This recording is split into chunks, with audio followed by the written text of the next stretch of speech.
नमोबुद्धाय जय भीम. मी निकिता स्वागत करते तुमचे माझ्या एका नवीन व्हिडिओमध्ये. तर आजच्या व्हिडिओमध्ये आपण पाहणार आहोत इतिहासात असा एक राजा होऊन गेला जो युद्ध जिंकूनही हरला आणि हरूनही जिंकला. एक राजा असा ज्याने लाखो लोकांचा जीव घेतला, पण नंतर तोच जगाला शांतीचा संदेश देणारा बनला. हा प्रवास आहे सम्राट अशोकाचा. तुम्हाला माहीत आहे का, इतिहासात असा एक राजा झाला जो युद्ध जिंकूनही हरला आणि हरूनही जिंकला, तो म्हणजे सम्राट अशोक. इसवी सन पूर्व 261 मध्ये कलिंग युद्ध चालू होतं. रक्त, मृतदेह आणि ओरडण्याचा आवाज, आणि त्या सगळ्यांच्या मध्ये उभा होता तो एक राजा, अशोक सम्राट. आज आपण अशोकाचा जन्म, अशोकाची माहिती पाहूया. तर चला मग सुरुवात करूया. त्या काळी राजाच्या अंतपुरातही अनेक राण्या होत्या. त्यापैकी एक नाजूक, सुंदर, कोमल राणी जिचे नाव सुभद्रा होते. तिच्यावर महाराजा बिंदुसाराचे अतिशय प्रेम होते. सुभद्रागीला मुलगा झाला तेव्हा महाराजा बिंदुसाराने सुभद्रागीला विचारले, भद्रे, बाळाचे नाव काय ठेवावे? त्यावर सुभद्रांगी लगेच म्हणाली, महाराज, या बालकाच्या जन्माने मी शोकरहित झाले. माझ्या सगळ्या मनोकामना पूर्ण झाल्या. महाराजांनी सुभद्रांगीचे म्हणणे ऐकले नि शोकरहित असा अशोक बाळाचे नामकरण केले. पहा, अशोकाचे नाम कशावरून अशोक ठेवण्यात आले, तर या बालकाच्या जन्माने मी शोकरहित झाले आहे असे सुभद्रांगी राजाला म्हणते. हाच तो अशोक पुढे प्राचीन भारताच्या उदयी काळाचा सम्राट ठरला. बुद्ध धर्माच्या प्रचार आणि प्रसाराचा महानायक ठरला. इसवी सन पूर्व 304 हा अशोकाच्या जन्माचा काळ मानला जातो. अशोक हा दिसायला सुंदर नव्हता असे मानले जाते.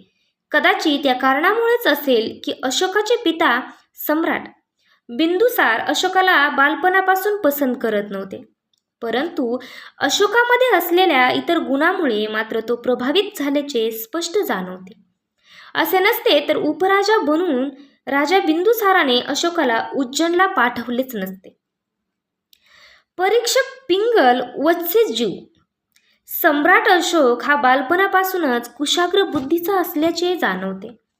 तसेच बालपणापासूनच नम्रता, लीनता, समयसूचकता, कणखरपणा, व्यासंग, धाडस, बुद्धिवादी, चिकित्सक, जिद्दी, शौर्य आदी गुण अशोकात प्रभावीपणे जाणवत होते. अशोकाला काही सावत्र भावंडेही होती. त्यात सुसीम हा त्याचा सावत्र भाऊ सर्वात मोठा होता. मोठा असल्या कारणाने साम्राज्याची धुरा सुसीमच्या खांद्यावर सोपविणे साहजिकच होते. परंतु महाराजा बिंदुसाराला त्याच्या अमात्याने सम्राट पदासाठी सुसीम अयोग्य असून अशोक कसा योग्य आहे ते पटवून सांगितले होते. त्यामुळे बिंदुसाराच्या मनाचा गोंधळ उडाला होता. सम्राट पद द्यावे हे सुसीमला की अशोकाला? बिंदुसारासमोर हा मोठाच प्रश्न निर्माण झाला होता. नेमके त्याच वेळी आजीवक संप्रदायाचा पिंगल वत्सजीव नावाचा एक श्रमण बिंदुसाराच्या राज्यात आला होता. बिंदुसाराने पिंगल वत्सजीवाला आपल्या राजकुमारापैकी सम्राट पदासाठी कोण योग्य आहे याची परीक्षा करण्यासाठी सांगितले होते. पिंगल वत्सजीव नामक आजीवक श्रमणाने सर्व राजकुमारांना सुवर्ण मंडप उद्यानात येण्याची सूचना केली. सर्व राजकुमार तेथे जाण्यासाठी जोमाने तयारीला लागले होते, परंतु अशोकाचे मन तेथे जाण्यासाठी धजावत नव्हते. त्यावेळी अशोकाची आई महाराणी सुभद्रांगीने अशोकाला विचारले, अशोक, उद्यानात न जाण्याचे कारण काय? त्यावर अशोकाने उत्तर दिले. तो म्हणाला, आई, पहा, अशोकाने काय उत्तर दिले आपल्या आईला? अशोक त्याच्या आईला म्हणतो, आई, माझे रूप तसे सुंदर नाही. शिवाय महाराजांना मी तेथे गेल्याचे आवडणार नाही. मग मी तेथे जाऊन तरी करणार काय? त्यापेक्षा मी इथेच बरा आहे. सुभद्रांगीला अशोकाचे हे बोलणे आवडले नव्हते व त्याच्या अशा बोलण्यामुळे तिचे मन व्यथितही झाले होते. सुभद्रांगीने त्याची समज घातली व त्यानंतर अशोकाने आजीवक श्रमणाच्या परीक्षेला सुवर्ण उद्यानात जाण्याची तयारी केली होती. सर्व राजकुमार सोन्या चांदीने मढविलेल्या रथात बसून तेथे पोहोचले होते. परंतु अशोक एका सम्राटाला शोभेल अशा हत्तीवर स्वार होऊन तेथे पोहोचला होता. सर्व राजकुमार आधीच स्थानापन्न झाले होते, त्यामुळे त्याला बसण्यासाठी आसन नव्हते. आपला दुपट्टा जमिनीवर अंथरून तो खालीच बसला होता. सर्व राजकुमारांनी सोन्या चांदीच्या ताटामधून मिष्टान्न भोजन घेतले. महाराजा बिंदुसाराने आजीवक श्रमणाला राजकुमारापैकी सम्राट पदासाठी कोण योग्य आहे असे विचारले, तेव्हा आजीवक श्रमणाचे मनाने सम्राट पदासाठी योग्य अशा अशोकालाच हेरले होते.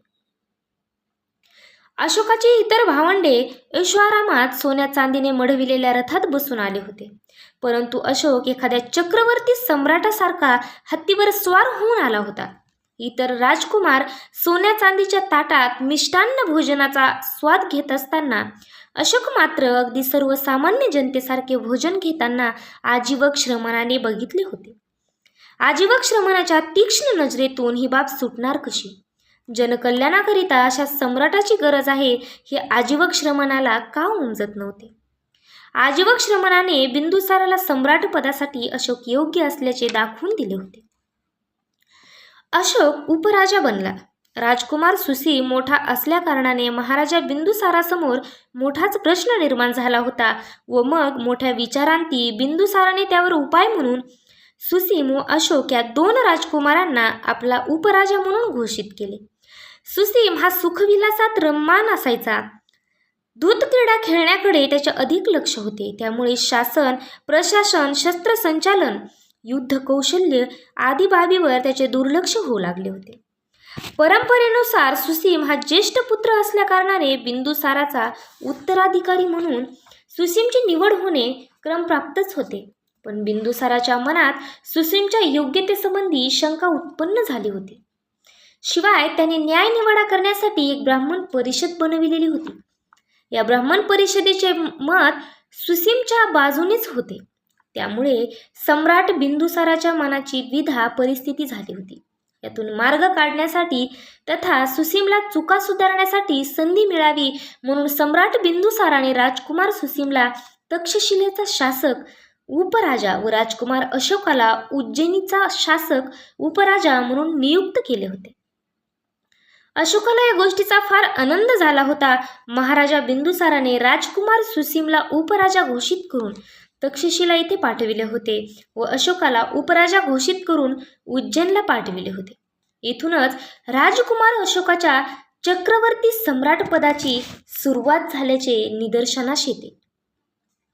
उज्जैनकडे रवाना आणि सम्राट अशोकाचे विदिशाशी लग्न झाले.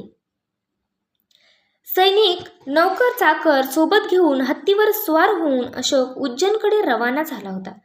मार्गात त्याला विदिशा नगरी लागली होती. कोसल प्रांतातून उज्जैनला जाताना दक्षिणेस गेल्यावर प्रतिष्ठान म्हणजे आजचे पैठण राजमार्गावर विदिशा नगरी